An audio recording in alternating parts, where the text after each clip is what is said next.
Hey guys, Bob Lee here with Relic Rescue. I am excited because we have an opportunity to dig and explore on a late 1800s home site on property owned by the Log Cabin Farm and Vineyard. And it's located right over there beyond that distant tree line. I think a good place to start might be with you, Kelly. Why don't you tell us about your remembrances of growing up here on the farm and the vineyard? The Neary family relocated here in the 1940s and lived in a log cabin. Unfortunately, it burned in the 50s. But as kids, my brother and I and my cousins who lived in the local vicinity on the same property, we found this area in the woods that was so ornate and so different from areas of the property. We found this foundation. We just always called it a foundation. To an old house. Correct. Right. And we would throw oranges at each other, play hide and seek, play cowboy, but we didn't know what it was. You've mentioned to me about the material used to build the foundation that you find odd. Yes. And I'm understanding it's tabby. Mike, this is going to be kind of your area, and we've had some examples here. This stuff is laying all over the ground, so I just brought a few pieces here for illustrations. But talk to us about tabby and how they made it. The Spanish brought it up Spain and Europe and all, and then the British picked it up. And when the British came to North America, they were teaching the settlers as they're getting off the boat material to make tabby or a structure with. This is kind of like the old fort in St. Augustine. But this is a little bit different in that this isn't coquina. So, right. So can you tell us a little bit about how they actually made it? Yeah, they actually got the material, which we can here in St. Johns River. A lot of people don't know that, but we have a lot of shelly area. They get the shell and they literally put it in a fire and burn it and grind it up. And then they use potash. And then they would add water, make the forms, and literally pour it. How often do you find this kind of material this far inland from the coast? Because we're about 45 miles inland, or 45 miles from St. Augustine, where this type of construction material might be prevalent. From what I understand, it's the furthest known inland in Florida. Really? And so that also raises some questions about the age of the foundation. So I'm going to get back to Kelly on this, but tell us about who you know for a fact was the owner of this property pre-1900. Emma Moody, and she married Hiram Flanders, and they both were in New Hampshire at the time. Hiram actually was post-Civil War. He was a Union soldier. Okay. He received a job lead down in Nashua. Let's talk about what Nashua is. I mean, or what it was. Small village of approximately 100 people, but Nashua had a school, a couple churches, its own milliner, I believe a lumber industry. So it was a small functioning village. Tell us about the deed for the property. It's in Emma's name, which is quite interesting. It's in Emma J. Moody's name.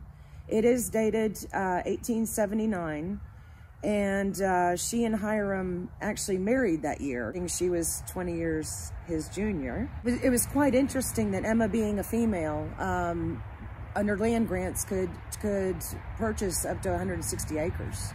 That's excellent. That gives us a good picture going back that far. But Mike, you've got called a hypothesis that it may go back farther than that. One of the English governors, when they come into the Carolinas, tell them how to make tabby, and then we find a tabby structure here. It could go back to 1760. And that makes it very interesting. Something else that, Kelly, I know you've brought along, just these are some surface finds here, but the one that I find, the most interesting is this portion of a jar. I think this may have come from a mason jar, but it has a patent date, and you can see November 30th, 1858. Well, now, that doesn't mean that the bottle was bought in 1858 and they lost it there, because these patents can run for quite a few years. But still, I mean, there's the thought that this could be pre-Civil War. And Kelly, you have some ideas about the Civil War in this area. You want to expand? What the Union, in my opinion, was trying to do was to keep the Confederates from bringing in food and supplies via the St. Johns River. However, there is documentation that the Union burned and destroyed a lot of homes in Willaca and started moving north to where Nashua originated in the later 1800s. The Union came through and burned the structure. I think that's way neat. So when we go back there, our kind of our purpose, and because you've asked Mike and I to come help, and we're very thankful that we get to come out and play today, is to try to find artifacts or relics, if you will, that maybe will give us a better date on that foundation.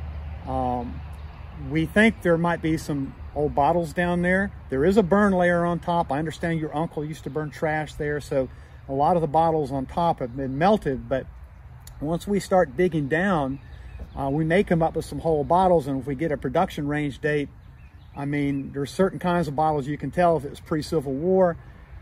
That would be really neat. Or we might come up with a brass artifact of some sort. We're going to do a little exploring down there, and gosh, I'm anxious to go, so I think we've wrapped it up here. Good girl. Dog has definitely got the best ride. Loves to ride. Before we get started with the actual digging, there are two unusual features to this foundation I thought you might find interesting. The first one is this bottle. It's cemented into the interior wall. Mike has brought some specialized equipment with him, and in just a few minutes you'll be able to see him drop a very tiny lighted optical device down through the broken neck, and we're going to see if we can find any lettering on the base that might help us determine what kind of bottle it was and maybe when it was made. The second unusual feature is that the support posts for the foundation were made out of cabbage palm trunks. This is not something I've ever seen before.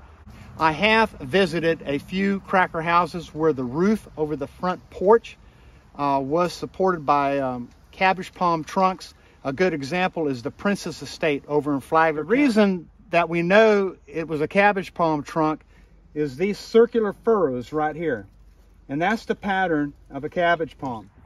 A lot of debris in the bottom of it. You can see some spider webs, and the bottom looks kicked up a little bit. I see the glass. And what's that? That's some of that tabby in there? Yeah, it's falling off in there.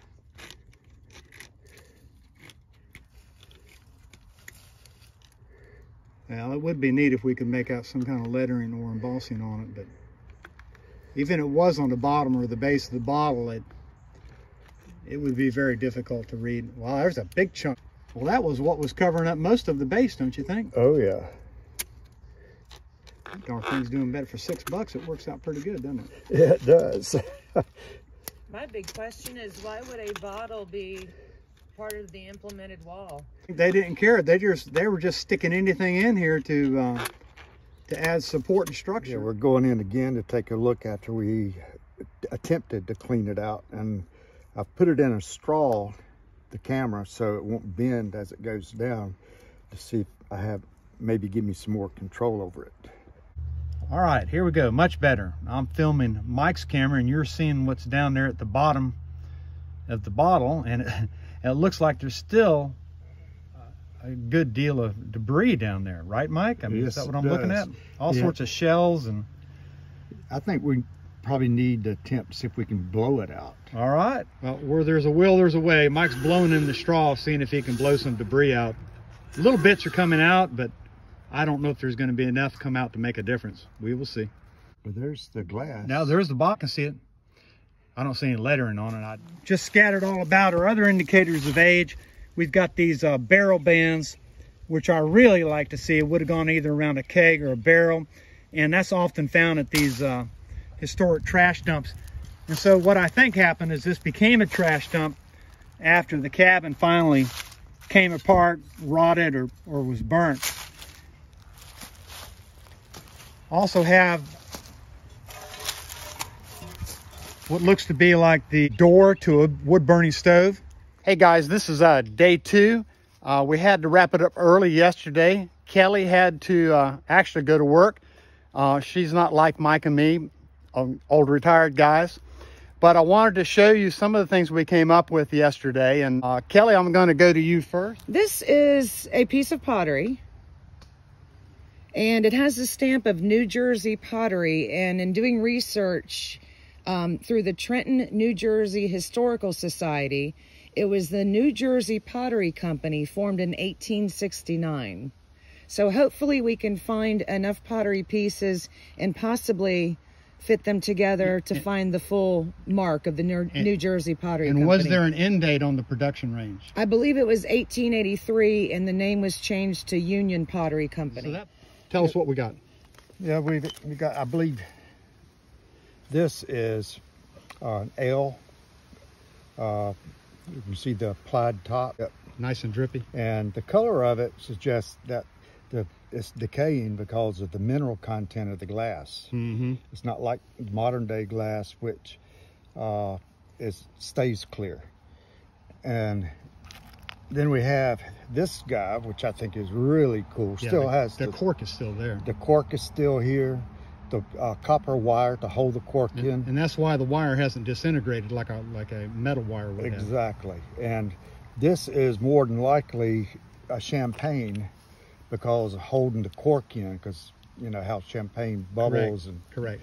And also this is probably the bottom of one, because they always kick up high because the pressure that's in it. Yeah, go ahead and flip it over, Sue. Yep, there's the kick up there. Yep. Excellent. So, and we've got a couple of more, and then this larger piece here that you've got the top with the shoulder. That's nice, but it looks like that's melted too. So right, and this again is another one with a plied top. This always gets me when they have, because all these have corks in them. You're out in the middle of nowhere. They probably didn't have corkscrews, so they pried them out. And a lot of them you see on the lip. That's interesting. Where they pry the cork out. Yeah, very cool. You'll see that on that one's got a little pressure place, but everybody didn't have corkscrews. Correct. So you either break the neck off or you pry. We all have our own hole, and Kelly's is right here, one corner of the building. We are not digging into the foundation, we're digging next to it. I'm right in here, and then Mike's got this whole area. He's just clean up, gradually scraping it. It's pretty cool, because we think about cement, and a lot of people don't know, but tabby is a form of cement, and they poured it in layers. They put batten boards up, and you can see how this one is a layer. If you look right here, there's another layer. What? Wait a minute! I hear something you got. Oh, I don't know, but it appears to be brass. Well, that's old brass too. That is what old in brass. the heck? You know, I've done a lot of metal detecting around here, but that's old brass, but I don't know what it is. I don't recognize it. So let's give it to the guru here. What do you think, Mike? This is cool. This is a tap, and you can see this is tapered. And what they do in a wooden barrel, they'd drill a little hole in it, and then they would put it in the hole and then hit it here to drive it in to seal it off. And the hole they drilled into the keg or the barrel would have been a little smaller. Right. Okay, so that's hollow and it allowed them. Okay. And it's sealed off because this is tapered. It seals it. And this is really called a bucket hook, where they hook their bucket. When they turn the spigot, you get a bucket of wine or a bucket of beer. And these were used for beer and wine. Well, you know, we're finding a lot of tops to bottles that may have been wine, could have been ale, maybe whiskey, but some of them do look like it might be in kind of the wine category. So let me come back to you, Kelly. Why don't you tell me about some of the research you've done into the possibility of there being vineyards back here in this area? we know that the French, the Huguenots, discovered the wild muscadine growing centuries ago, but there is documentation that post 1853 or thereabouts, Madame de Brist, who was French, was a winemaker in this area. So coming from France and bringing the Champagne trade, I believe that what we found has validated my theory that she was in this area and possibly there were vineyards. All right, here's Kelly. Kelly's blowing out the sidewalls, getting the leaves out. Uh-oh. And well, there's something bigger. Well, it's broken, but it's a good size Whoa. chunk. Pottery, maybe? Yeah, let's get it in the sun. The old crop jug. Yeah. I'll be darned. Any markings on the bottom? I can't see any. No, Mike, can you that's way distinguish any markings? But it's thick. It's thick. Yeah. The thickness of... There's very little wear, so this wasn't used that much. If it was used a lot, some of this would have been worn off smooth. Mm-hmm. Very good. We continue on. We found a lot of barrel bands at this site so far, but what's kind of interesting about this one, and Kelly's working it out now, is you can see the rim here, but it looks like it's in the perfect shape that it would have been when it was wrapped around a barrel. I don't think this was a barrel. I think this was more likely a keg size than a full-size barrel, but we'll see what it looks like. It's perfect shape. But it's, I'm not gonna break it, am I? No, yeah, or... Well, just work it out and just dig. All right, here we go. It's coming. Wow. A perfect band. Almost way cool. The metal preserved. detector's going crazy. That's what I had picked up with it. Usually you don't find them whole like that. They're kind of stretched out and warped. Incredible. Day 3 at the Tabby Foundation. Mike will be here in just a minute. Unfortunately, Kelly cannot join us this morning because she is pruning her vineyard. It's winter here in Florida, and that's the time of year that she does this. And if you listen carefully, you can hear her over there. I just need to walk over, give her a wave to let her know that Mike and I are fixing to go in, and then we can get started. There she is. We're good to go. Mike's at the wheel. Got to keep your arms in right here. It gets a little tight. Kelly's got a nice path through the woods down to this foundation. Yeah, what I'm doing, we found some other material out here that looks like tabby. Could be post or a foundation. So if we're not sure exactly what it is, so I'm marking it. And I'm using palmetto fronds. One reason, they're biodegradable and they're cheap. There you go. They're everywhere. It's better than going to the hardware store. Yeah, and you don't have to worry about picking everything up because they'll leave eventually. And I know you spray painted one already over to the left. Yeah. So just to make them stand out a little more. That's all it's for. So we don't know. This might be the foundation for some other building, because right behind Mike, you can see the foundation, and you can also see how nicely he's cleaned it out. Mike is a lot more methodical than me. I'm kind of wanting to just get in there and start digging. And through experience, he knows you need to clean it off first, Bob, before we can really get into it. So he's done a really good job at that. So this is some of the things we're up to, but eventually we'll get back down into the foundation. Mike tells me he's found something, so we're going to go check it out.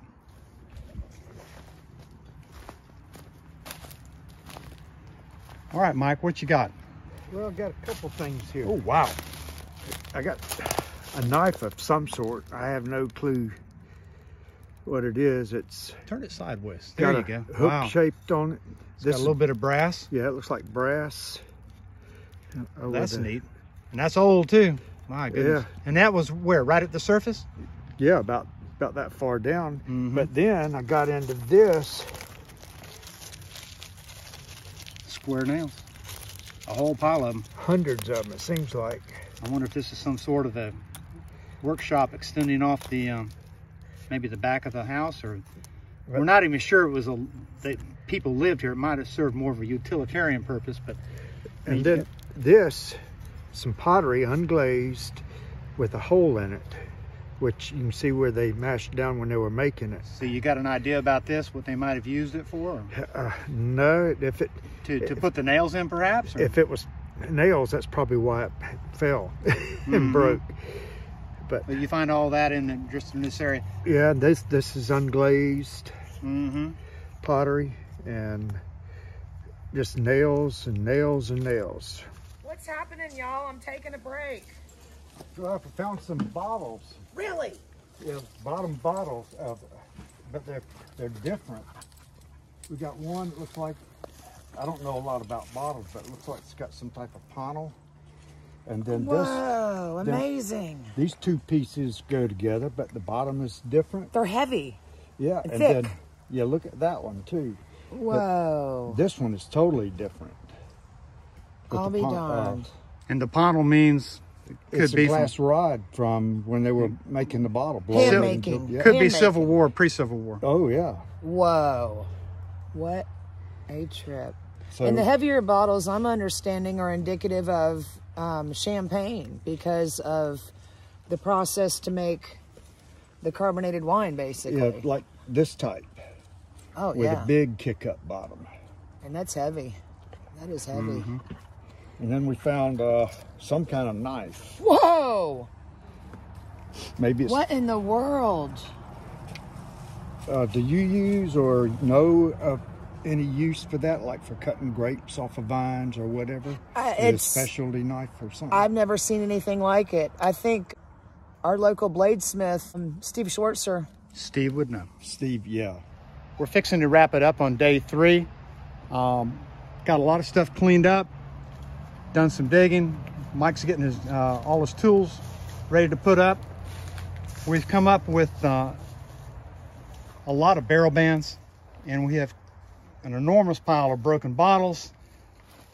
All of them seem to be in the category, I guess, what one might call adult beverages. And then we have an array of tops over here. And some of the other metal parts we found. Not sure, this looks like some sort of a top to a valve, some sort of cast iron hangers, more shards from stoneware, crocks, beer bottles, wine bottles, just all sorts of stuff. And you saw earlier where Mike had shown Kelly the base of this one bottle. We do believe it's a panel bottle, which means it may have been Civil War, pre-Civil War. For those of you out there who are experts and would like to comment, please let me know, because we need all the help we can get. This will probably come as no surprise to you, but our next stop will be Steve Schwarzer's shop. 45 years ago, he began work as a boilermaker and ended up being a master bladesmith. He is best known for making intricately designed Damascus steel knives, axes, tomahawks, and swords. He once sold a dagger to a sultan in Dubai for $30,000. Luckily for me, Steve has never met a camera he didn't like. We're fixing to have some fun.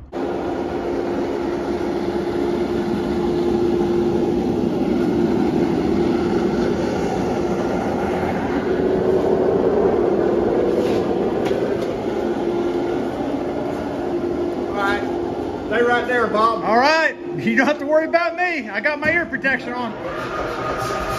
Hot dog.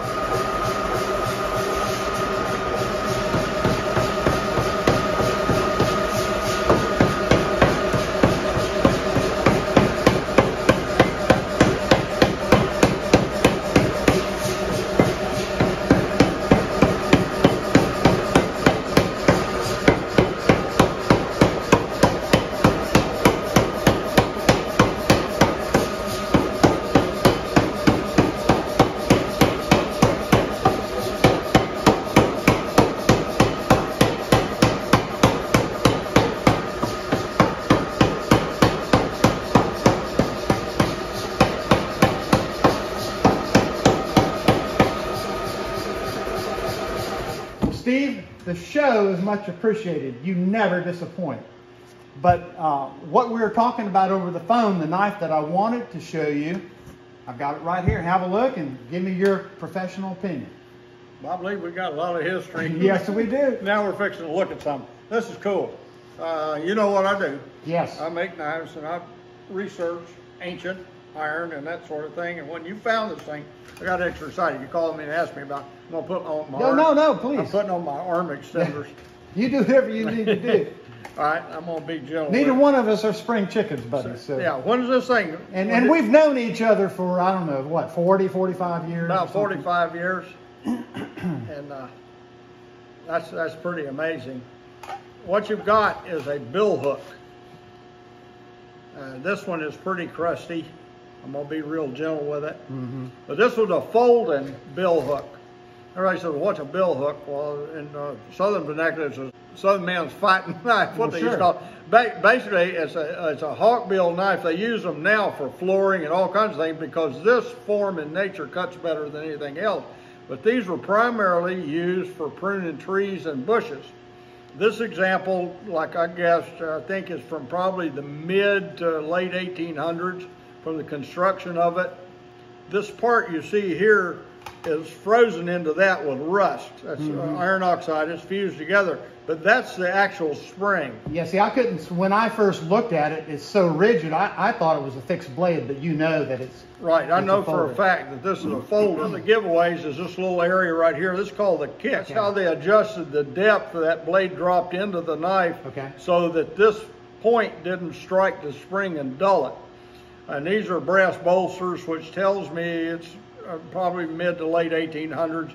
It could have been a little older. What about the I guess you would call this circular piece of metal here on the butt? That's the way they made them. They pinned. That's how there's a set of iron liners that are now gone, but you can see the little pins that are left where they pinned it all together. These are the little rivets, and that either had probably cow horn or wood. Could have had bone handles on both sides. On both sides of that. Grip. It made it an effective pocket knife, and this is what keyed or held all that together and had a little cap on it. Sometimes they were metal. This one had a metal liner in it, but it could have been anything on the end of it, just like these scales. It was a protective thing. You could hammer a little bit with it if it was the right stuff, but that generally wasn't the use of it. And of course, these brass bolsters is where the pin goes, where the blade, so that blade would actually pivot around and fold in. Would they have just carried this in their pocket, or would they have had a sheath? What would... More than likely it had gone into a little pouch, or if back in the day, work pants didn't have many pockets. So they would make some kind of little pouch for it. They usually carried a little possibles bag, kind of like a purse to carry all their stuff in. But it was a very common tool, and you can see these things. You can look them online. There's hundreds of them out I mean, there. you were showing me pictures earlier. Well, this shape dates back probably 1400. These bill hooks, they use them for taking off limbs of trees and then battle arms. But larger knives of this design were used in war. Yeah, they were used in warfare, but they were a farmer's tool. And when the king called and said, get your stuff, we're going to war, that's what he had. And some of these things, let me lay this down so I don't damage it. Some of these things were that long. And they had short handles on them, but they use them for cutting like hedgerows and bushes and stuff, because this hook will trap. Right. Everything in nature is shaped like that. If you notice, a turtle toes to a bear claws to an eagle's beak, everything's shaped like that because it is an absolute horror of cutting ability.